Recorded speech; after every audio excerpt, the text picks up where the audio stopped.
Hello guys, welcome back to my YouTube channel Gyan Vani. आज इस video में हम लोग कवर करेंगे modern management theory. Classical theory या न्यू क्लासिकल थ्योरी हम लोग ऑलरेडी कवर कर चुके हैं और ये लास्ट थ्योरी है मैनेजमेंट की, that is modern management theory. So let's start the session now. Modern management theory started after 1950s। ये कब स्टार्ट हुई थी मॉडर्न मैनेजमेंट थ्योरीज? 1950s के बाद। ठीक है। And the classical management theory assets that only money motivates employees. देखो, classical management theory क्या कहती है कि एम्प्लॉयज को मोटिवेट करने के लिए केवल मनी की जरूरत है, लेकिन इस एड्रेस को इशू करने के लिए मॉडर्न मैनेजमेंट थ्योरी आई। ठीक है, जिसने ये बताया कि केवल एम्प्लॉयज जो है मोटिवेट होते हैं डिफरेंट डिफरेंट फैक्टर से, ना कि केवल मनी से। ठीक है। The modern theory of organization uses mathematical analysis combined with an objective understanding of the range of human emotions and motivation। Human emotions and motivations को समझने के लिए मॉडर्न मैनेजमेंट थ्योरी लाई गई ऑर्गेनाइजेशन में, जिसमें बेसिकली यूज किया जाता है किसका? मैथमेटिकल एनालिसिस का। ठीक है। A manager then can use mathematics and statistics to gauge an employ motivation and measure their performance. ठीक है। एम्प्लॉयज के मोटिवेशन को समझने के लिए, उनके परफॉर्मेंस को मेजर करने के लिए मैनेजर्स क्या यूज करते हैं? मैथमेटिकल और स्टैटिस्टिकल एनालिसिस। देखो, मॉडर्न मैनेजमेंट थ्योरी बेसिकली इसमें क्या होता है ना कि एक मैथमेटिकल टूल्स या स्टैटिस्टिकल एनालिसिस का यूज किया जाता है किसी भी प्रॉब्लम को समझने के लिए, किसी भी कॉम्प्लेक्स प्रॉब्लम को सॉल्व करने के लिए मॉडर्न मैनेजमेंट थ्योरी लाई गई थी, जिसमें एक ऑपरेशन रिसर्च से रिलेटेड या क्वांटिटेटिव अप्रोच का जो इसका पार्ट है, जो अभी हम नेक्स्ट आगे पढ़ेंगे। तो इन थ्योरीज में इन बेसिकली मैथमेटिकल एनालिसिस का और स्टैटिस्टिकल एनालिसिस का यूज किया है कि किसी भी ऑर्गेनाइजेशन में या मैनेजमेंट में कोई भी कॉम्प्लेक्स प्रॉब्लम आती है तो उन चीज़ों का यूज करके हम प्रॉब्लम को सॉल्व कर सके और एक बेहतर डिसीजंस ले सके। ठीक है। तो modern management theory focus the development of each factor of workers and organization. ये क्या फोकस करता है? Development of each factor of workers and organization. The modern management theory also believes that rapidly changing technology can both cause and solve many problems in the workplace। देखो, जैसे जैसे technology change होती जा रही है, उन टेक्नोलॉजी का use करके हम मैनेजमेंट में जितनी भी प्रॉब्लम्स है या जितनी भी कॉम्प्लेक्सिटी क्रिएट होती है हमारे ऑर्गेनाइजेशन में, उसको हम सॉल्व कर सकते हैं। ठीक है। तो बेसिकली इसकी थ्री अप्रोचेज हैं मैनेजमेंट की। मॉडर्न मैनेजमेंट थ्योरी की क्या क्या है? Quantitative approach, system approach and contingency approach. तो सबसे पहले है क्वांटिटेटिव अप्रोच। तो इसके मेजर कंट्रीब्यूटर्स कौन थे?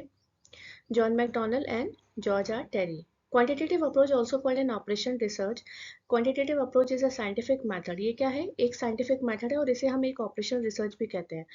It emphasizes the use of statistical model and systematic mathematical techniques to solving complex management problem। Management की जितनी भी कॉम्प्लेक्सिटी है या कोई भी प्रॉब्लम है, कॉम्प्लेक्स प्रॉब्लम अगर निकल के सामने आती है तो उसमें एक सिस्टमैटिक मैथमेटिकल टेक्निक्स का यूज़ किया जाता है, स्टैटिस्टिकल मॉडल का यूज़ किया जाता है। ठीक है। और it helps the management to making decisions in operations. It can only suggest the alternative based on statistical data। It cannot take final decision।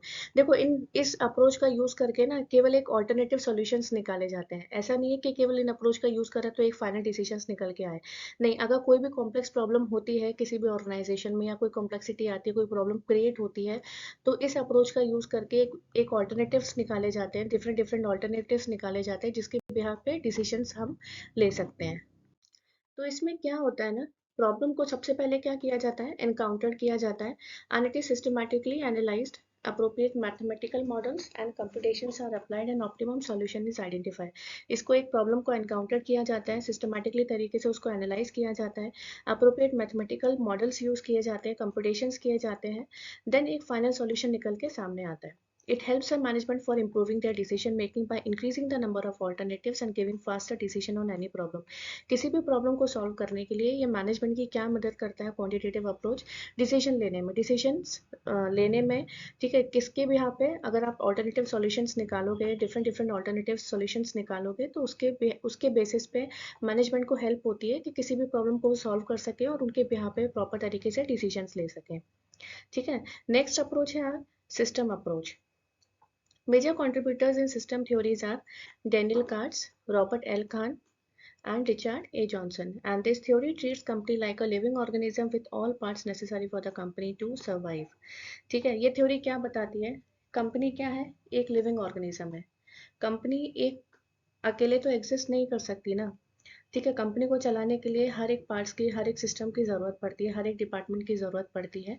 ठीक है, सो ये थ्योरी क्या कहती है? This theory states that all parts of a company from the CEO to the entry level employ must work in harmony for the company to survive. Company को survive करने के लिए कंपनी में जितने भी डिपार्टमेंट्स हैं, जितने भी सिस्टम है, सब एक दूसरे के साथ लिंक्ड अप होना चाहिए, इंटरकनेक्टेड होना चाहिए। ठीक है, and company using this theory link that department and employee must work as a collective group, not an isolated unit. So system approach was developed in late 1960 या 1960s में develop की गई थी, and Herbert A. Simon is the father of system theory. A system consisting of interacting elements, the various subsystems should be studied in their interrelationship rather than isolation from each other. देखो, कोई भी organisation होती है वो isolated form में तो run नहीं हो सकती ना। कंपनीज को यूज करने के लिए, कंपनी को सर्वाइव करने के लिए एक दूसरे की जरूरत होती है, जिसमें जितने भी सिस्टम्स होते हैं, जितने भी पार्ट्स होते हैं, सब सब एक दूसरे के साथ क्या होता है, इंटर रिलेटेड होते हैं, इंटरेक्ट करते हैं वो आपस में, जिनका आपस में एक इंटर रिलेशनशिप डेवलप होता है। ठीक है, an organization system has a boundary that determines which parts are internal and which parts are external. Organization system की अपनी एक बाउंड्री होती है जो ये बताती है कि कौन सा पार्ट्स एक इंटरनल है और एक एक्सटर्नल है। A system does not exist in a vacuum. It receives information, material and energy from other system as input. System क्या है, एग्जिस्ट नहीं कर सकता वैक्यूम में। ये क्या होता है ना, it receives information, material and energy from other system. जो भी ऑर्गेनाइजेशन होती है वो क्या है करती है, इंफॉर्मेशन को रिसीव करती है, मटेरियल को रिसीव करती है, एनर्जी को रिसीव करती है from other system as a input, input के तौर पे। और उस इनपुट का एक ट्रांसफॉर्मेशन प्रोसेस होता है उसी सिस्टम के अंदर, and leave the system as output to other system, जो दूसरे सिस्टम को एक as an output process provide करती है। राइट, नेक्स्ट है आपकी contingency approach.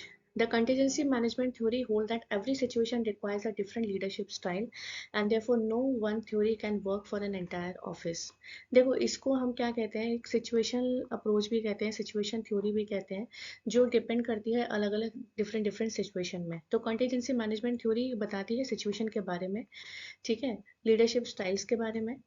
So this theory was created by Fred Fiedler in 1960, and it states that it is up to the leaders of a company to assess such situation and use the best leadership strategy.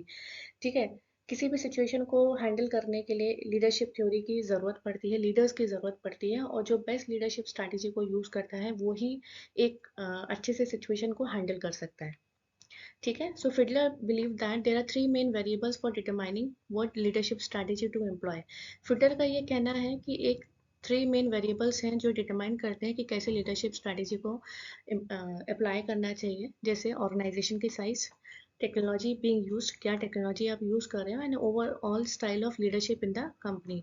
एक आपकी एक overall style क्या है leadership की, आपकी company में आप कैसे लीडरशिप स्ट्रैटेजीज को, लीडरशिप स्टाइल्स को यूज़ कर रहे हो। ठीक है, the contingency approach is the latest approach to the existing management approaches. जितने भी एग्जिस्टिंग मैनेजमेंट अप्रोचेस हैं उसमें सबसे लेटेस्ट जो अप्रोच बताई गई है वो है आपकी कॉन्टीजेंसी अप्रोच।